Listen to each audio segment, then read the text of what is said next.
That thing we always hear about preparing for the next big one. Earthquakes are yet to be predictable natural disaster that can happen at any given time. Some areas are more earthquake prone than others, and waves can travel to those places where they are less likely to occur. Today, we will go over what is an earthquake, where do they strike, and what to do in case an earthquake happens.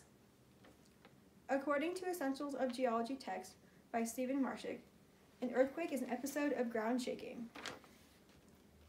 Earthquakes occur along pre-existing faults after pressure that has built up suddenly releases that instantly sends the energy through the crust in vibrations in what we call waves. Earthquakes can also occur when a new fault form breaks through existing rock. Earthquakes can occur wherever there is a fault line, however. They most likely occur at the edge of a continental and oceanic crust, like the most famous fault line, the San Andreas Fault, located in California. However, we are close to a subduction area called the Cascade Subduction Zone, which is overdue for an earthquake. An earthquake occurs at a focus, and the waves begin to send out from that focus.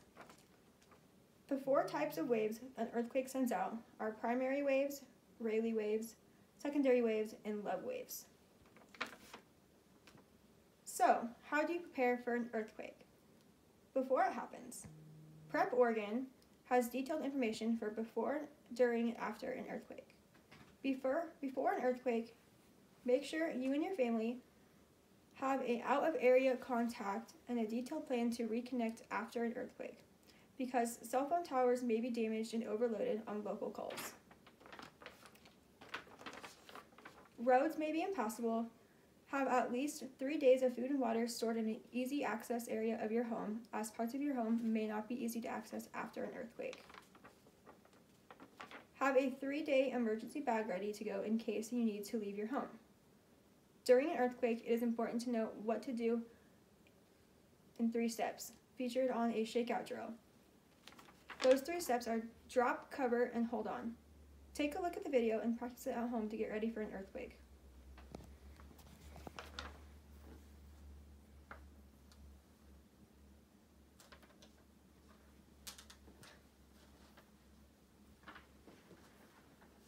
Great Shakeout, one of the largest earthquake drills ever.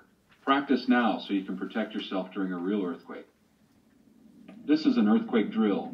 Right now, drop, cover, and hold on. Drop to the floor now. During a large earthquake, the ground might jerk strongly and knock you down. Take cover under something sturdy to protect yourself from objects that can be thrown across the room. Hold on to your shelter until the shaking stops. If you can't get under something, stay low and protect your head and neck with your arms. Now look around. What objects might fall or be thrown at you that you should secure in place before a real earthquake? Finally, a strong earthquake may cause a tsunami. If you're near the ocean during an earthquake, drop, cover, and hold on. Then quickly walk to high ground after the shaking stops. This drill is over. Visit shakeout.org for simple steps to help you survive and recover from a major earthquake. Thank you for taking part in the Great Shakeout. It is good to practice the Great Shakeout drill in your home where you spend the most time. You can also tell your employer to practice this in the workplace. Right after an earthquake, check yourself for any bleeding, injuries, check on your loved ones and your pets, protect yourself from any further injury while moving around, such as falling objects and collapsing buildings. Shut off your main water valve to your house and check for any potential fire hazards. If you smell gas or propane, shut those off and do not turn them back on until you have an official come to your house. Check for any damages and stay away from downed power lines. Check in with your out of area contact as quickly as possible. Leave your home if it is too damaged to stay in, and remember your 3-day emergency bag and all medicines. If you need to leave, also take all important documents and your loved ones and your pets. Do not attempt to travel on any roadways as they may be impacted by landslides and liquefaction. Check with official contacts for further steps. Thanks, guys.